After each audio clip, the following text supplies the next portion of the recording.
Hello students, what's up? I'm Soumya once again here with a fresh topic in news. So आज के topic in news में हम discuss करेंगे about the delimitation in Jammu and Kashmir. बात करेंगे कि क्यों ये न्यूज में है और डिलिमिटेशन क्या होता है. इन एंड आउट आपको इस टॉपिक से रिलेटेड जो भी इंफॉर्मेशन होनी चाहिए उन सारी चीजों को वन बाय वन हम डिस्कस करेंगे in this video. Okay, so delimitation in Jammu and Kashmir अभी ये न्यूज में क्यों था, सबसे पहले तो इसको समझते हैं. रिसेंटली भी हुआ क्या है, डिलिमिटेशन कमीशन ने अपनी जो रिपोर्ट है वो प्रेजेंट करी है और अपने ऑर्डर्स पास करे हैं. यस, रिकमेंडेशंस नहीं दिए हैं, ऑर्डर्स पास करे हैं. समझेंगे कि इन दोनों में क्या डिफरेंस होता है, लेकिन उसके पहले हमें पता होना चाहिए कि आखिर डिलिमिटेशन क्या होता है. फर्दर, डिलिमिटेशन कमीशन कैसे सेटअप किया जाता है, क्यों किया जाता है, इसकी क्या जरूरत है. अभी जो हमने डिलिमिटेशन कमीशन सेटअप किया था for redrawing the boundaries of Jammu and Kashmir, उसने अपनी क्या सारी रिकमेंडेशंस दी हैं. एंड फर्दर ये अभी फिर से कंट्रोवर्सी क्यों इस पे क्रिएट हो रही है, तो इन सारी चीजों के बारे में अपन डिस्कशन करेंगे. सबसे पहले समझते हैं कि डीलिमिटेशन आखिर होता क्या है. देखो, डीलिमिटेशन का सिंपल सा मतलब होता है या सिंपल सा मीनिंग होता है, लिटरल मीनिंग होता है redrawing the boundaries of the constituencies. ठीक है, जो भी हमारी इलेक्शन कॉन्स्टिट्यूएंसीज हैं उसकी बाउंड्रीज को रीड्रॉ करना ही क्या कहलाता है, डीलिमिटेशन कहलाता है. नाउ काफी लोग ये समझ रहे होंगे, सोच रहे होंगे कि डीलिमिटेशन करने की जरूरत क्या है. तो देखिए, डीलिमिटेशन जो है वो एक बहुत ही इंपॉर्टेंट प्रोसेस है.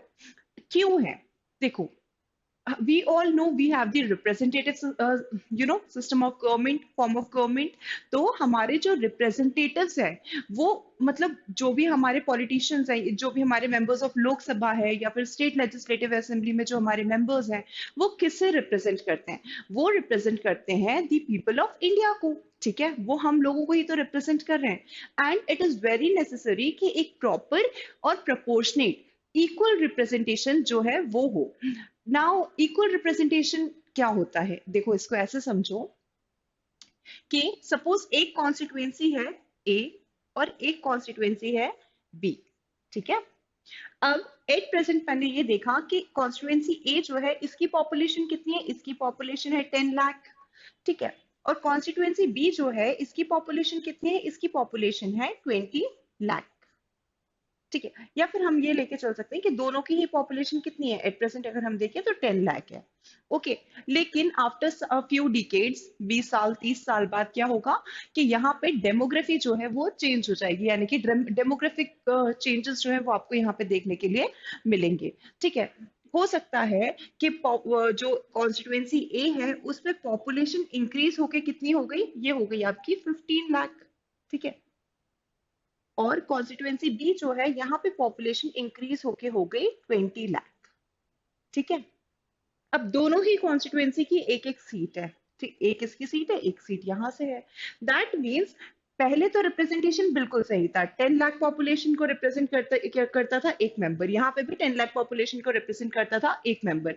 बट क्योंकि यहाँ पे अब चेंजेस आ गए हैं, टाइम के साथ में यहाँ पे पॉपुलेशन में चेंजेस आए हैं, तो अब क्या हो रहा है, यहाँ पे जो कॉन्स्टिट्यूएंसी ए है वहां पे 15 लाख लोगों को रिप्रेजेंट कर रहा है एक मेंबर, और ये जो कॉन्स्टिट्यूएंसी बी है वहां पे 20 लाख लोगों को रिप्रेजेंट कर रहा है एक मेंबर. तो यहाँ पे आप देख सकते हो कि अब क्या आप इसको इक्वल रिप्रेजेंटेशन बोलोगे, तो डेफिनेटली ये एक इक्वल रिप्रेजेंटेशन नहीं है, एक फेयर रिप्रेजेंटेशन नहीं है. यहाँ पे आप नहीं कह सकते हो कि 1 vote is equal to 1 value, है ना.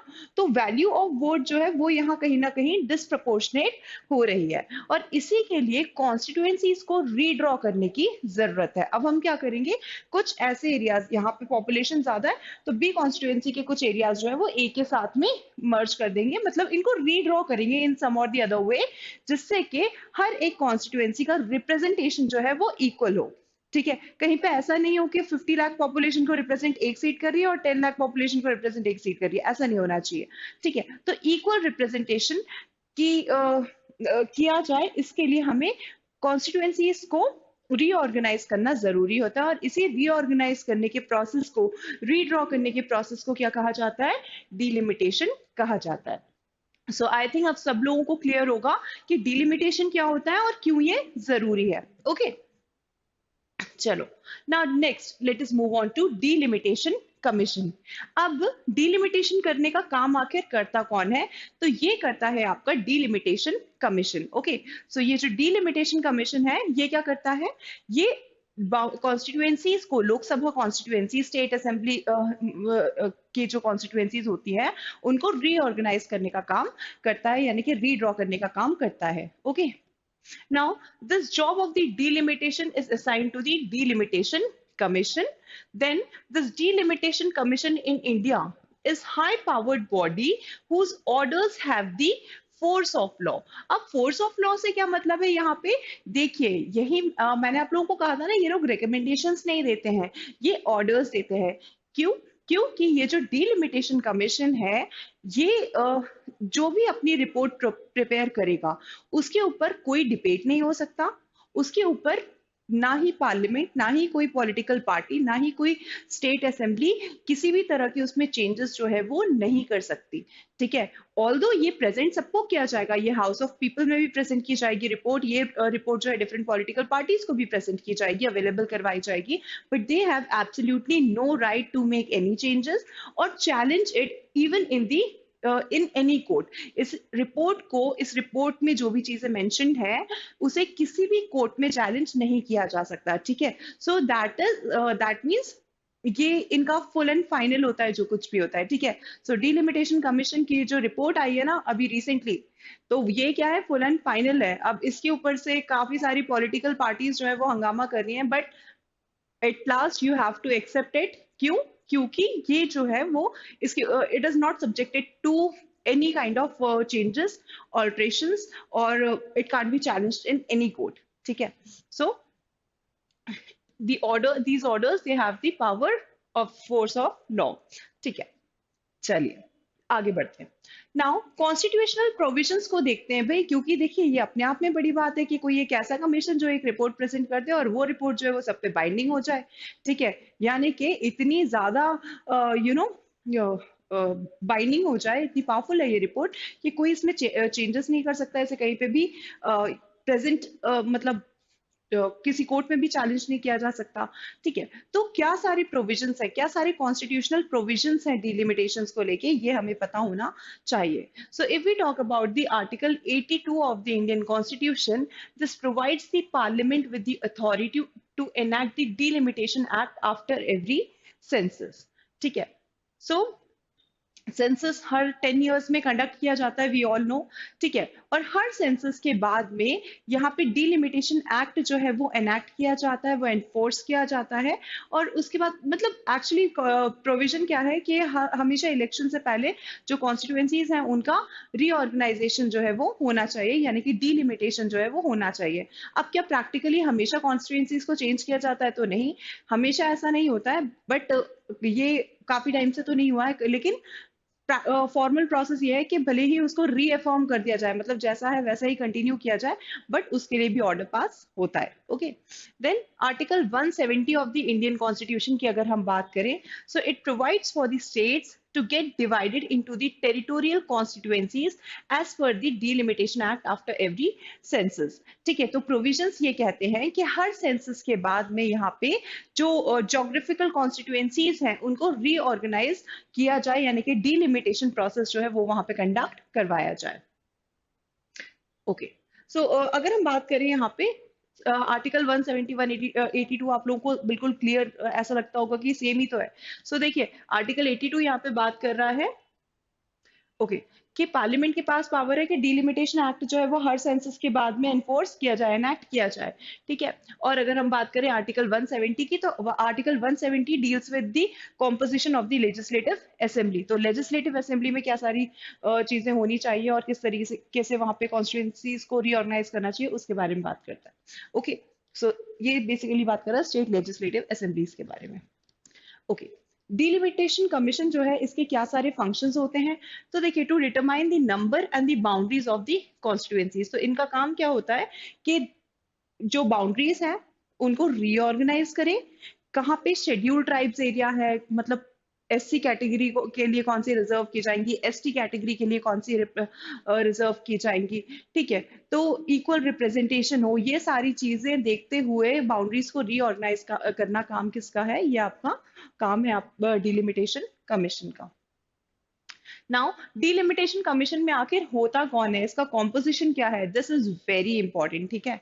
सो डिलिमिटेशन कमीशन में it is appointed by the president, ये कमीशन को अपॉइंट कौन करता है, प्रेसिडेंट अपॉइंट करते हैं।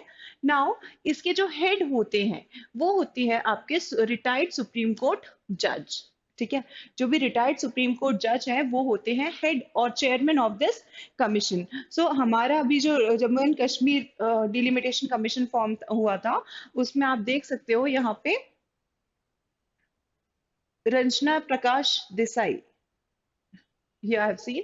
तो यहाँ पे आप इनको देख रहे हो, रंजना प्रकाश देसाई जो है ये रिटायर्ड सुप्रीम कोर्ट जज है and she was the chairman of this commission. Apart from that अगर हम बात करें तो इस कमीशन में, लेट मी शो यू, और दूसरे मेंबर्स कौन होते हैं, तो इसमें एक मेंबर होते हैं आपके चीफ इलेक्शन कमिश्नर, मतलब वो चीफ इलेक्शन कमिश्नर भी हो सकते हैं या फिर कोई इलेक्शन कमिश्नर भी हो सकते हैं, ठीक है।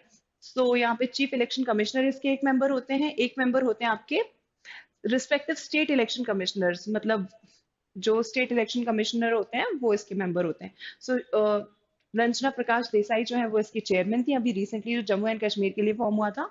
अपार्ट फ्रॉम दैट जो चीफ इलेक्शन कमिश्नर है वो इसका पार्ट रहे हैं और स्टेट इलेक्शन कमिश्नर जो है वो इसका पार्ट रहे हैं, ठीक है। Okay, now what is the frequency, delimitation जो है वो कितनी बार किया गया, पहली बार कब किया गया, तो ये सारे कुछ फैक्ट जो है वो हमें पता होने चाहिए। तो अगर हम बात करें इंडिया में पहली बार इलेक्शंस कब कंडक्ट किए गए थे, तो 1951 में पहले हमारे लोकसभा इलेक्शंस हुए थे। इसके बाद में कई बार आपको 1952 भी लिखा हुआ मिलेगा, तो कई बच्चे कंफ्यूज होते हैं, बच्चे इसको क्लियर कर लो। 1951 के अक्टूबर में आई थिंक इलेक्शन जो है वो स्टार्ट हुए थे और 1952 के फरवरी में जाके फाइनली इसका रिजल्ट वगैरह आया था। सो इलेक्शन 1951 से 1952 के बीच में हुए थे और 1952 में हमारा पहला लोकसभा जो है वो फॉर्म हुआ था। ओके, चलिए अब आगे बात करते हैं। सो 1951 में इलेक्शंस कंडक्ट करने के पहले जो प्रेसिडेंट हैं उनने with the help of the chief election commissioner जो है वो डिलिमिटेशन का प्रोसेस जो है वो करवाया था। इसके बाद हम ये देखते हैं कि 1952 में डिलिमिटेशन एक्ट जो है, ठीक है, वो पास किया गया। सो 1952 में डिलिमिटेशन कमीशन एक्ट जो है वो पास किया गया। इसके बाद में हम ये देखते हैं कि डिलिमिटेशन आगे भी कई बार करवाया गया, जैसे 1962 में डिलिमिटेशन हुआ, 1972 में डिलिमिटेशन हुआ और 2002 से 2002 हियर यू कैन सी 2002 में डिलिमिटेशन हुआ। बट इसके बाद से अभी तक कोई भी डिलिमिटेशन जो है वो नहीं हुआ है, ठीक है। So here you can see this 1973 से 2002 के बीच में कुछ डिलिमिटेशन हुआ और उसके बाद में फर्दर अभी तक कोई भी डिलिमिटेशन नहीं हुआ है, ठीक है। अब ओके, ठीक है, why was the commission setup, ठीक है। अब हम स्पेसिफिकली, अभी तो हमने डिलिमिटेशन क्या होता है जनरल वे में, ठीक है, पूरे इंडिया पे किस तरीके से अप्लाई होगा, क्या उसके फंक्शंस होते हैं, ऑल सच थिंग्स, जनरल चीजें जो है डिलिमिटेशन कमीशन के बारे में वो समझिए। अब हम फोकस करेंगे अबाउट जम्मू एंड कश्मीर, ठीक है। इसी के लिए हमें जम्मू एंड कश्मीर का थोड़ा सा बैकग्राउंड जो है वो मालूम होना चाहिए। अगर हम जम्मू एंड कश्मीर के बैकग्राउंड की बात करें, सो वी ऑल नो कि इनिशियली जम्मू एंड कश्मीर जो है वो एक प्रिंसली स्टेट था, है ना। So princely state and it was ruled by Maharaja Hari Singh.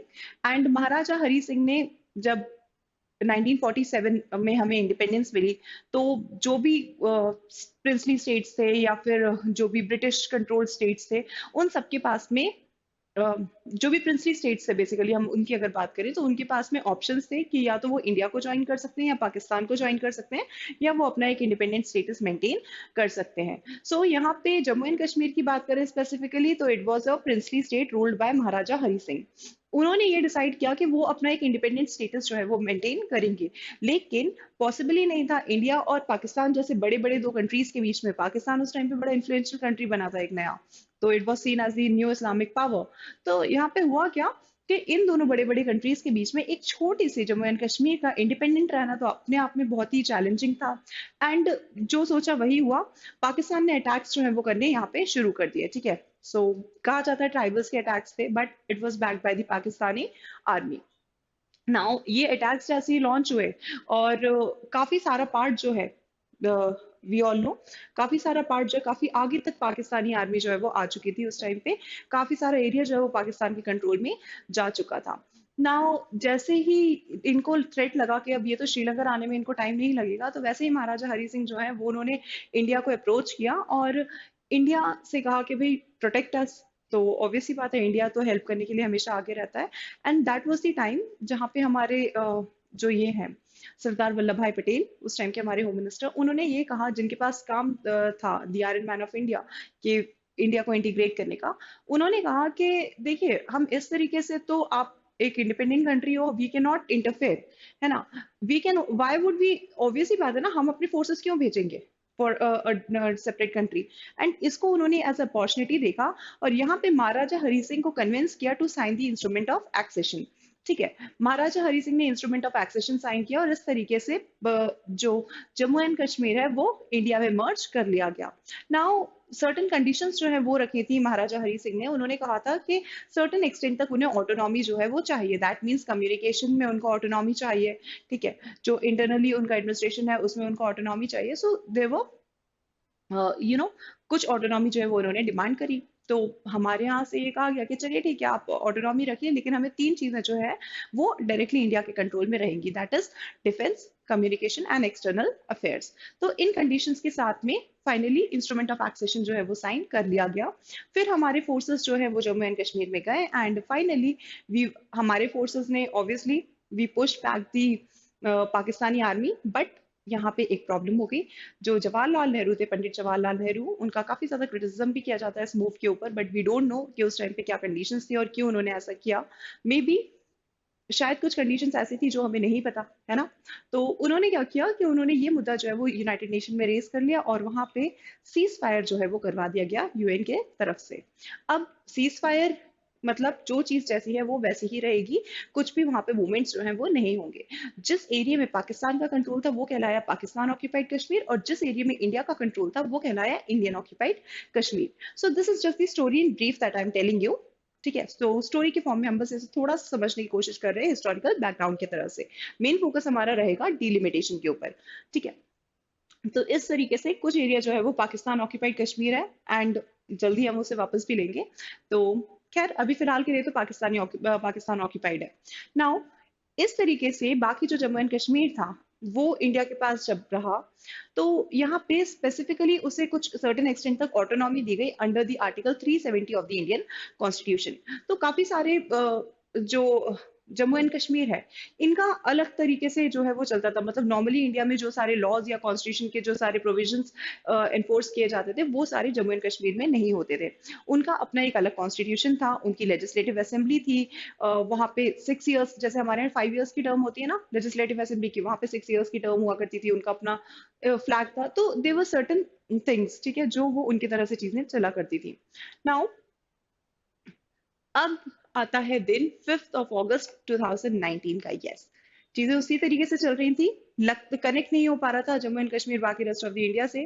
पता चला कि एक टाइम ऐसा आया वहां पे रेडिकलाइजेशन बहुत ज्यादा हो गया, काफी सारी इंसर्जेंसी हुई, कंडीशंस आउट ऑफ कंट्रोल गई और बहुत एक तरह से कह सकते हैं डर्टी पॉलिटिक्स जो है वो वहां पे चल रहा था।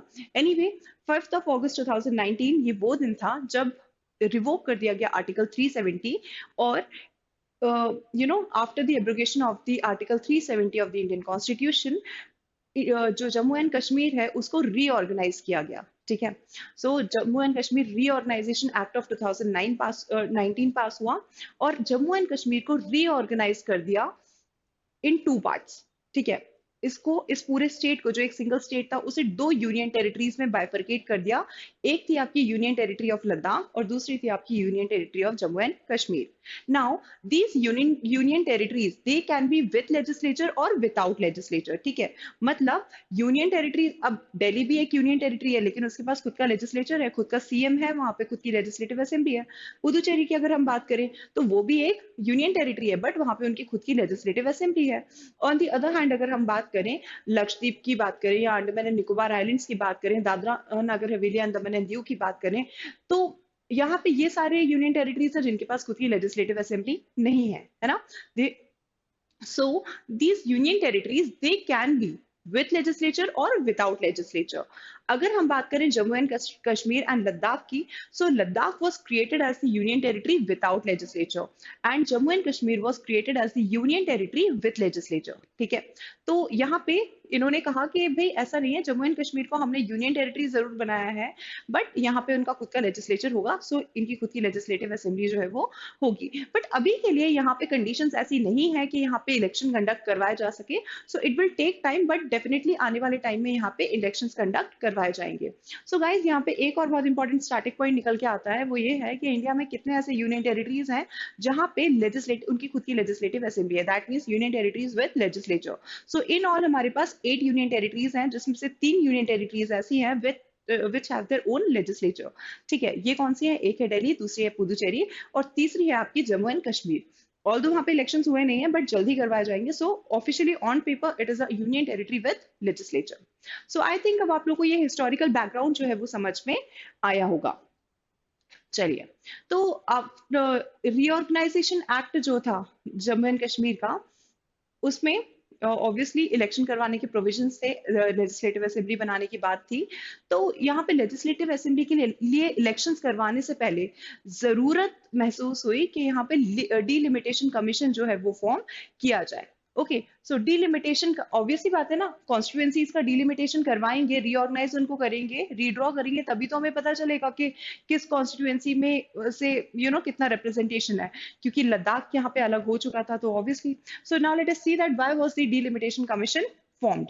ठीक है, अब ये कमीशन फॉर्म क्यों हुआ था? क्योंकि Jammu and Kashmir reorganisation act of 2019 जो है, इसमें प्रोविजंस थे जम्मू एंड कश्मीर को बनाने के लिए यूनियन टेरिटरी विद लेजिस्लेचर, और इसी के लिए यहाँ पे इलेक्शंस कंडक्ट करवाना था, और इलेक्शंस कंडक्ट करवाने के पहले कॉन्स्टिट्यूएंसीज के बारे में पता होना चाहिए, और इसी के लिए जरूरत थी डीलिमिटेशन करने की यहाँ पे, जिसके लिए डीलिमिटेशन कमीशन को फॉर्म किया गया। ओके, नाउ अगर हम बात करें, देखिए लद्दाख जो है उसको भी अलग कर दिया गया था, है ना। तो लद्दाख अलग किया तो ऑब्वियसली बात है डेमोग्राफी में काफी ज्यादा चेंजेस आए, तो इस वजह से भी जो ये है आपका Ladakh got separated and so there was the need of conducting the delimitation in this region। ठीक है, चलिए अब बात करते हैं कि इनिशियली कितनी सीट्स थी और कितनी चेंजेस जो है वो किए गए। तो देखो इसे हमें थोड़ा अच्छे से समझना पड़ेगा। इनिशियली अगर हम देखें तो जम्मू कश्मीर में 111 सीट्स थी। ठीक है, वहां की जो लेजिस्लेटिव असेंबली है वहां पे कितनी सीट्स थी? वहां पे 111 सीट्स थी। ठीक है, इसमें से 46 सीट्स जो थी ये थी आपकी कश्मीर के लिए, 37 सीट्स जो थी ये थी आपकी जम्मू के लिए, और इसके अलावा अगर हम बात करें तो 4 सीट्स जो थी ये थी आपकी लद्दाख के लिए। ठीक है, तो 46 सीट्स थी आपकी कश्मीर के लिए, 37 सीट्स थी जम्मू के लिए और 4 सीट्स थी आपकी लद्दाख के लिए। अपार्ट फ्रॉम दैट अगर हम बात करें तो 24 सीट्स इसमें से किसके लिए थी? पाकिस्तान ऑक्यूपाइड कश्मीर के लिए। ठीक है, सो ऑब्वियसली बात है, हमने ये नहीं कहा है कि जो कश्मीर है वो पाकिस्तान को मतलब ये पाकिस्तान ऑक्यूपाइड कश्मीर जो है वो लीगली तो पाकिस्तान का पार्ट नहीं है ना, ये डिबेटेबल है, डिस्प्यूटेड रीजन है। ठीक है, और क्योंकि ये रीजन जो है वो डिस्प्यूटेड है, सो ऑब्वियस सी बात है कि हम इसे अपना क्लेम करते हैं एंड सम डे और the other we'll take it back, और जब हम इसे वापस लेंगे तो ऑब्वियसली बात है इस रीजन में इलेक्शंस जो हैं वो करवाए जाएंगे, और इसी के लिए हमने 24 सीट्स जो हैं वो इसको डेडिकेट करके रखी हुई है पाकिस्तान ऑक्यूपाइड कश्मीर में। ठीक है, बट हम ये देखते हैं कि जब रीऑर्गेनाइजेशन हुआ, ठीक है, so when Ladakh it was carved out of as the union territory, Ladakh को जब अलग कर दिया गया तो ये जो 4 लद्दाख वाली सीटें हैं ये भी खत्म हो गई। ठीक है, ये भी खत्म हो गई। सो कितनी सीट्स बची? कितनी? सो 40 50 60 70 83 सीट्स जो है वो बची है। ठीक है, सो 83 प्लस 24 आप यहाँ पे देख सकते हो 107 सीट्स होती है ना। तो 83 सीट्स जम्मू एंड कश्मीर की जो है और 24 सीट्स जो पाकिस्तान ऑक्यूपाइड कश्मीर की हैं ये बच जाती हैं और टोटल 107 सीट्स हमारे पास रह जाती हैं। क्लियर है ना ये कैलकुलेशन? पहले 111 थी, बट इसमें से 4 जो लद्दाख की सीट्स थी वो चली गई क्योंकि लद्दाख को अलग रीजन जो है वो कर दिया गया। अब आप लोग सोच रहे होंगे कि लद्दाख जो है वो इतना बड़ा पार्ट है लेकिन वहां पे सिर्फ 4 सीट्स थी, क्योंकि वो काफी स्पेयर्सली पॉपुलेटेड है, ठीक है, और क्योंकि वहां पे पॉपुलेशन कम है इसलिए वहां पे जोग्राफिकली तो कॉन्स्टिट्यूंसी बड़ी दिखती है, बट वहां पे 4 ही सीट्स जो है वो है एज पर दी पॉपुलेशन।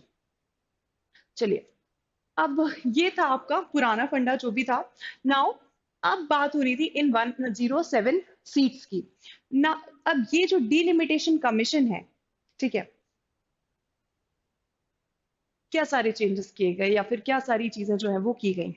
ये जो आपका ये सीट्स का एलोकेशन था, इट वाज एज पर दी जो उस समय पे डिलिमिटेशन हुआ था जम्मू एंड कश्मीर का जो people's representation of people's act of 1957 है। We all have the representation of people's act for India, मतलब इंडिया में जिस एक्ट के थ्रू इलेक्शंस जो है वो कंडक्ट करवाए जाते हैं, जो सारा प्रोसीजर, इलेक्टोरल रोल्स कैसे बनेंगे, क्या सारा प्रोसीजर होगा इलेक्शन करवाने का, ये सब किस में होता है? रिप्रेजेंटेशन ऑफ पीपल्स एक्ट 1951 का जो है उसमें होता है ना। लेकिन जम्मू एंड कश्मीर का तो हर एक चीज जो है वो अलग चलती थी, तो इनका एक अलग एक्ट था जिसके अकॉर्डिंग डिलिमिटेशन और या फिर इनके इलेक्शंस जो है वो होते थे। सो जम्मू एंड कश्मीर का रिप्रेजेंटेशन ऑफ पीपल्स एक्ट जो है वो 1957 में पास हुआ था, और इसी Jammu and Kashmir representation of people's act 1957 के तहत के तरीके से ही उस समय का डिलिमिटेशन जो है वो किया गया था। नाउ जब 2019 में आर्टिकल 370 को एब्रोगेट कर दिया गया, तो ऑब्वियस सी बात है कि अब ये फुल फ्लेज वहां पे कुछ भी स्पेशल प्रिविलेजेस उनको नहीं मिलने वाले हैं। तो अब वहां पे डिलिमिटेशन जो होगा वो किसके हिसाब से होगा? वो उसी तरीके से होगा जैसे रेस्ट ऑफ द इंडिया में होता है। ओके, तो उसी के अकॉर्डिंग जो है वो यहाँ पे गवर्न करने की बात की गई। नाउ ये कमीशन जो है इसकी आप देख सकते हो, रिटायर्ड सुप्रीम कोर्ट जज रंजना प्रकाश देसाई जो है वो इसकी हेड रही हैं, चेयरमैन रही हैं। अब कमीशन की क्या रिकमेंडेशंस थी? पुराना क्या एलोकेशन था वो तो हमने देख लिया, कमीशन की क्या रिकमेंडेशंस थी इसको देख लेते हैं। 2020 में ये कमीशन जो है वो फॉर्म हुआ था।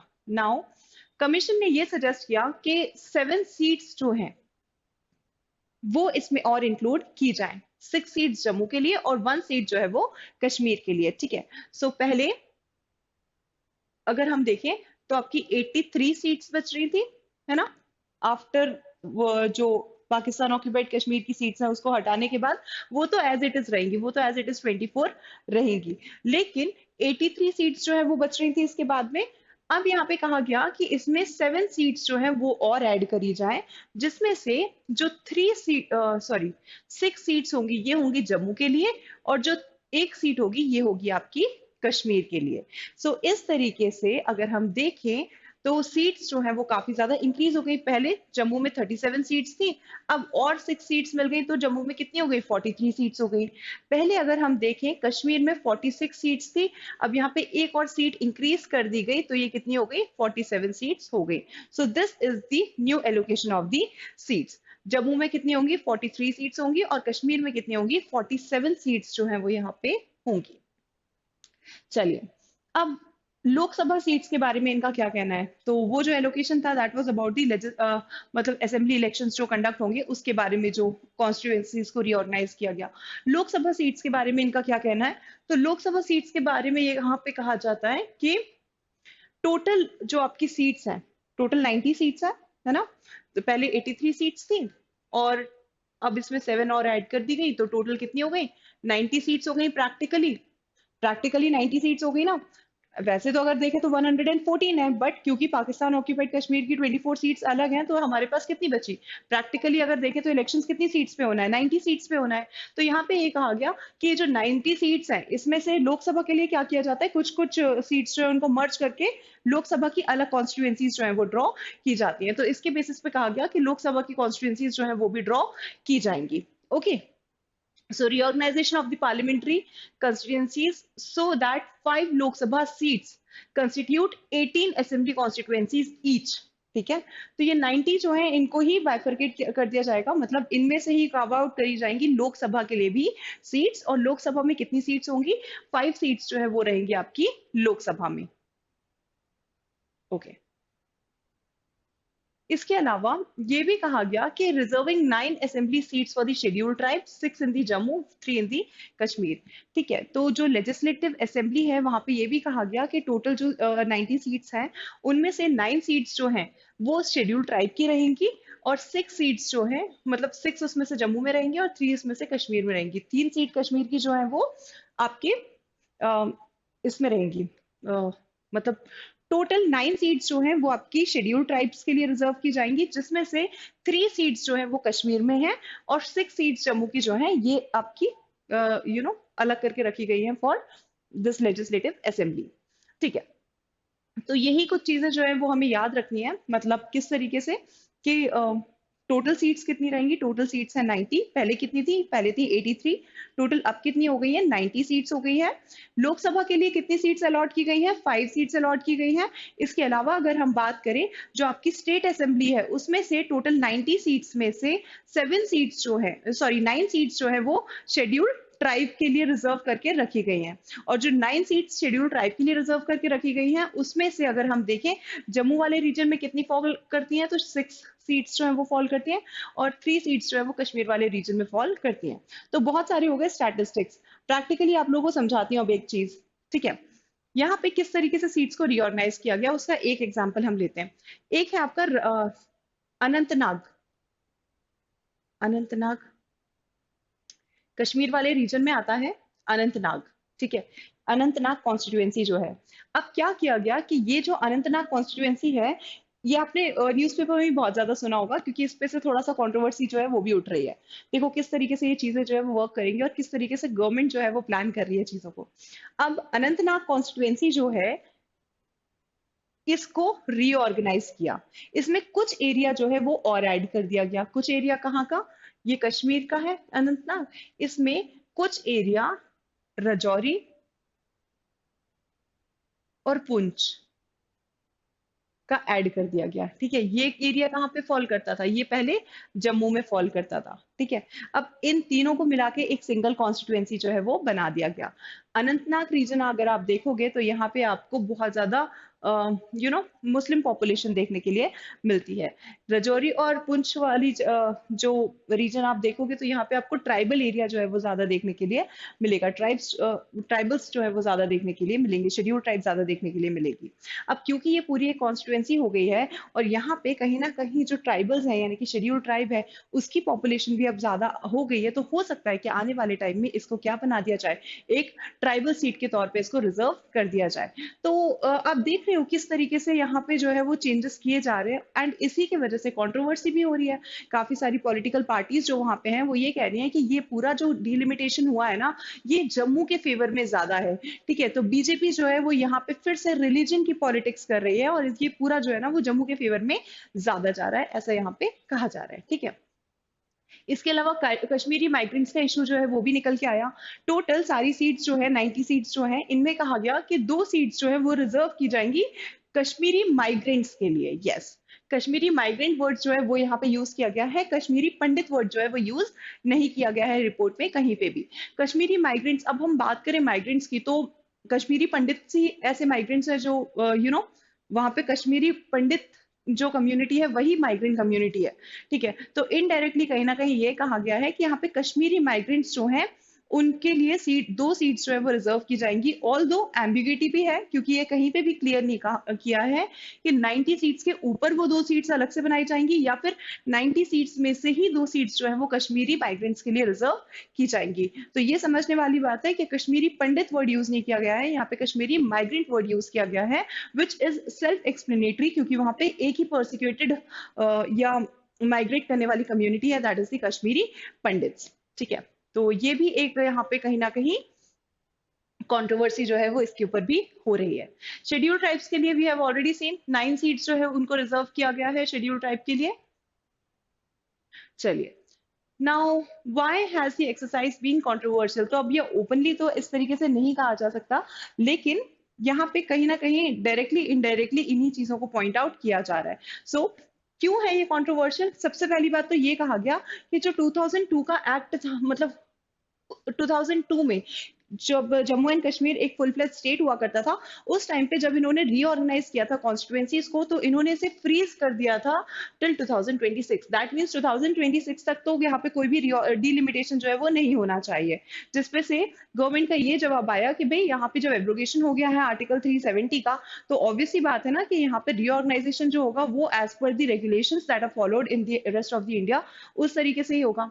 दूसरी चीज यहाँ पे कही गई, this was challenged in Jammu and Kashmir High Court, and then the Supreme Court both upheld the freeze. The Delimitation Commission mandated by the Reorganization Act. However, matter is still in subjudice.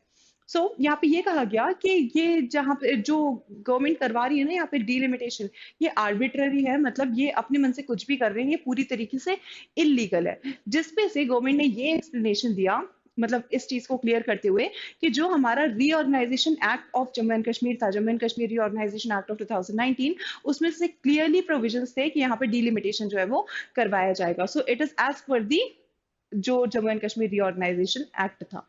इसके बाद में ये भी कहा जा रहा है कि it is carried out on the basis of the census population, the commission said it would take the certain other factors into consideration. तो यहाँ पे पहले ये लोग कह रहे हैं कि जम्मू एंड कश्मीर जो है ना, यहाँ पे डिलिमिटेशन अगर होना भी है तो वो पॉपुलेशन के बेसिस पे होना चाहिए, सेंसस के बेसिस पे होना चाहिए, लेकिन यहाँ पे तो काफी दूसरी चीजें जो है उनको भी इंक्लूड किया जा रहा है, जैसे कि डिफरेंट डिफरेंट पैरामीटर्स जो है उनके बेसिस पे डिलिमिटेशन जो है वो किया जा रहा है, जिसके लिए जो कमीशन है उसने कहा कि yes they are including the size, remoteness of the area, closeness to the border, because this is a very sensitive issue and so they have to consider everything while reorganizing the constituencies. तो ये सारी थी controversy जिसके ऊपर ये थे आपकी government के explanations. So guys, this was all about the delimitation in Jammu and Kashmir. So I hope you like this video and soon see you in the next video. This is all for now. Thank you everyone. Have a nice day. Bye bye.